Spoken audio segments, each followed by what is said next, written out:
یا جو فوج میں بھی جو ہیں ہمارے جوان اور جو یہ جام شہادت نوش کر رہے ہیں سرحدوں پہ، آپ کے خیال میں ان کے جذبے میں کچھ آپ کو کوئی کبھی یہ فیل تو نہیں ہوتا کہ نہیں یار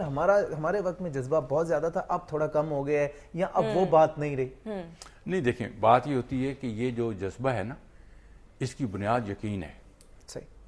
اپنی جان دینا کوئی آسان بات نہیں، لیکن ہم یہاں پہ بڑے کمفرٹیبل ماحول میں بیٹھے ہوئے ہیں، لیکن اب جنگ میں جب آپ حملہ کرنے کے لیے جاتے ہیں، گرمی میں پیاس لگی ہوتی ہے، آپ پر فائرنگ ہو رہی ہوتی ہے، سامنے سے گولیاں آ رہی ہوتی ہیں، اوپر سے جہاز گولیاں برسا رہے ہوتے ہیں، توپ کے گولے گرے ہوتے ہیں، آپ کے ساتھی ساتھ آپ کے چل رہا ہے، دوست ہے آپ کے ساتھ رہتا ہے، زخمی ہو گئے، وہاں پہ جب آپ اٹیک کے لیے جا رہے ہوتے ہیں تو حکم یہ ہوتا ہے کہ چاہے وہ مر بھی رہا ہو تو آپ اس کی توجہ نہیں دیتے۔ جب آپ اٹیک ہو جاتا ہے، آپ اپنا ہدف جو ہے اس پر قبضہ کر لیتے ہیں، تو پھر اس کے بعد جو کیجولٹیز ہوتی ہیں یا جو زخمی ہوتی ہیں ان کی دیکھ بھال کی جاتی ہے۔ تو اس ماحول میں باتیں کرنی تو بڑی آسان ہے، لیکن وہاں پہ اس کو گولیوں کا مقابلہ کرنا بڑا مشکل کام ہے۔ لیکن اس کا مقابلہ کرنے کے لیے جو چیز آپ کو مدد دیتی ہے وہ آپ کی ٹریننگ ہے اور آپ کا جذبہ ہے، جس کی آپ پہلے بات کر رہے تھے، اور آپ کا یہ یقین ہے کہ جس مقصد کے لیے میں جان دینے کے لیے جا رہا ہوں یا میں لڑ رہا ہوں وہ مقصد سچا ہے۔ بالکل صحیح۔ میں اپنے اللہ کے لیے اور اپنے اللہ کے حکم کے مطابق اپنے ایک اسلامی ملک کے لیے جو ایک نظریے کے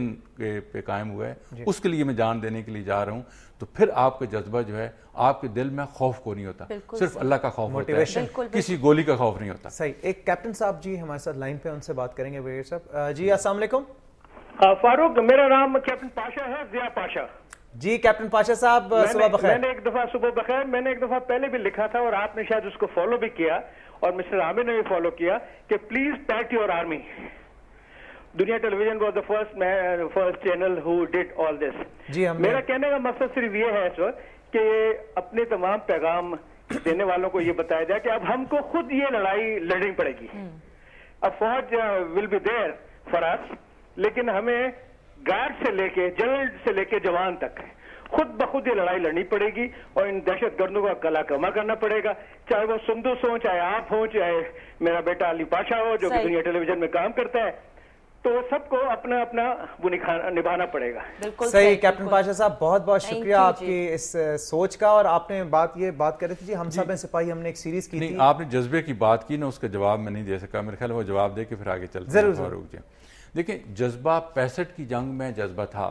47 میں بھی تھا، 71 میں بھی تھا۔ دیکھیں لوگ جو ہیں نا وہ بھول جاتے ہیں اور ان کے پاس حقائق نہیں ہوتے۔ ایسٹ پاکستان میں لوگ کہتے ہیں کہ 90,000 جنگی قیدی تھے، اب ان لوگوں کو چونکہ پتہ نہیں ہے، آپ گوگل پر جائیں، وہاں پہ ٹوٹل جو فوج تھی وہ 42,000 تھی، 42,000 جو کہ قید ہوئے، اور 20,000 کے قریب باقی سیولین تھے۔ اس لیے دیکھیں ایسٹ پاکستان میں ایک ڈویژن تھا، اور ایک ڈویژن کی تقریباً جو اسٹرینتھ ہوتی ہے 16-17 ہزار آپ کہہ لیجیے، اور اس کے بعد 2 ڈویژن جو بعد میں بھیجے گئے ان کے ساتھ وہ توپ خانہ اور ٹینک اور باقی جو لوازمات ہیں وہ نہیں تھے، وہ صرف بریگیڈ تھے اور انفینٹری بٹالین تھی، اور بعض بریگیڈوں میں تو 2 بٹالین تھی، 3 تھی بھی نہیں، تو ٹوٹل ملا کے 42,000 کے قریب بنتا ہے۔ اب دیکھیں ان 42,000 فوجیوں نے پورا ایسٹ پاکستان کا بارڈر دیکھیں، اور ان کے اگینسٹ فوج کتنی تھی، اسے کم از کم 15 گنا زیادہ فوج تھی، اور ان حالات میں جب کہ سامنے سے بھی گولیاں آ رہی تھیں اور پیچھے سے آپ کے جو مکتی بہانی تھی اور وہ جو لوگ تھے وہ آپ کو پشت پر نہیں تھے، اس کے باوجود ان حالات میں ان لوگوں نے اتنا عرصہ اپنے آپ کو ملک کا دفاع کیا۔ تو وہاں پر جو فیلئر تھا، میں کسی پہ الزام نہیں دیتا، یا فوج بھی بہت بہادری سے لڑی ہے اور انشاءاللہ آئندہ بھی لڑے گی، لیکن میں یہ سمجھتا ہوں کہ وہ سب سے بڑی ناکامی سیاسی ناکامی تھی، کیونکہ دیکھیں جو آپ کی قومی لیڈرشپ ہوتی ہے وہ فوج کو لڑاتی ہے، جنگی حکمت عملی متعین کرنا وہ آپ کی جو قومی لیڈرشپ ہے اس کا کام ہوتا ہے۔ پھر میدان جنگ میں تو ٹیکٹس ہوتی ہے، وہ جو لوکل کمانڈر جو ہوتے ہیں، اور جہاں تک لوکل کمانڈرز ہیں، آپ اگر ہندوستانی جو رائٹرز ہیں ان کی اگر آپ کتابیں دیکھیں تو اس میں انہوں نے پاکستانی فوجیوں کی اتنی تعریف کی ہے، اور تعریف کی بات آ رہی، موٹیویشن نظر آتی ہے، اسپرٹ نظر آتی ہے، اور بریگیڈیئر صاحب I am so sorry, time ذرا بہت کم ہے اینڈ ٹائم کا پتہ نہیں چلا۔ Thank you so much, it was a pleasure having you. And فوجی جوانوں کی جب بات کی جائے تو جتنی بھی بات کریں آئی تھنک کم ہے، ان کی اسپرٹ کو خراج تحسین پیش کرنے کے لیے دنیا ٹیلی ویژن نے خاص طور پہ 4 سے 6 یوم شہداء ٹرانسمیشن جو ارینج کی گئی ہے، سو آپ نے وہ ضرور دیکھنی اور پارٹیسپیٹ بھی بھرپور طریقے سے۔ اور ہمارے آج کے گیسٹ میں جناب حمزہ شہباز شریف، پاکستان مسلم لیگ نواز کے رہنما، MNA بھی ہیں، اور چیف منسٹر پنجاب کے صاحبزادے بھی ہیں, ان سے بہت انٹرسٹنگ باتیں ہوں گی. So you have to stay tune to Jago دنیا.